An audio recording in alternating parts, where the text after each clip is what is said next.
ಇಲ್ಲಿ ಸಿಂಹಾಸನದ ವೈಭವವಿಲ್ಲ, ಐಶ್ವರ್ಯದ ಪ್ರದರ್ಶನವೂ ಇಲ್ಲ. ಸರಳ ವಸ್ತ್ರದಲ್ಲಿ ನಡೆದ ಬಂದ ಒಂದು ದಿವ್ಯ ಪ್ರಕಾಶಮಾನ ಚೈತನ್ಯವಷ್ಟೇ ಅಲ್ಲ. ಹೆಗ್ಗಳಿಕೆಯ ಆಸೆ ಇಲ್ಲ, ಗೌರವದ ಮೋಹವೂ ಇಲ್ಲ. ಜನಮನಗಳಲ್ಲಿ ಜಾಗೃತಿ ಮೂಡಿಸಿದ ಸತ್ಯ, ಶಾಂತಿ ಮತ್ತು ನಂಬಿಕೆಯ ಸಂಗಮವೇ ಅಲ್ಲ. ಅಪ್ಪಾಜಿಯವರ ಅಮೃತ ವಚನಗಳು ಬದುಕಿ ಬಾಳಲು ಮದ್ದಾಗಿದ್ದವು. ಒಂದೇ ಮಾತು ಸಾಕಾಗ್ತಿತ್ತು ಮನದ ಕತ್ತಲೆಯನ್ನು ದೂರ ಮಾಡಲು.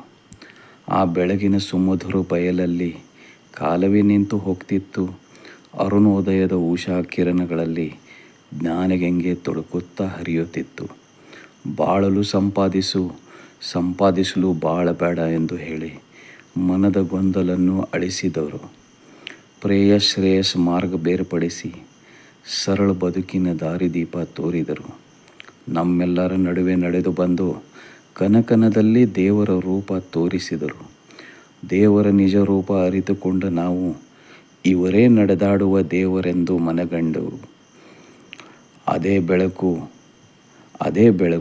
ಅದೇ ಪಕ್ಷಿಗಳ ಕಿಲಿಪಿಲಿ ಮಧುರ ಗಾನ, ಅದೇ ತಂಪು ಗಾಳಿ, ಅದೇ ನಿಶಬ್ದ ಬಯಲಲ್ಲಿ ಮತ್ತೊಮ್ಮೆ ಆ ನಡೆದಾಡುವ ದೇವರನ್ನು ಕಾಣಲು ಕಾದು ಕುಳಿತಿದ್ದೆವು ನಾವೆಲ್ಲ.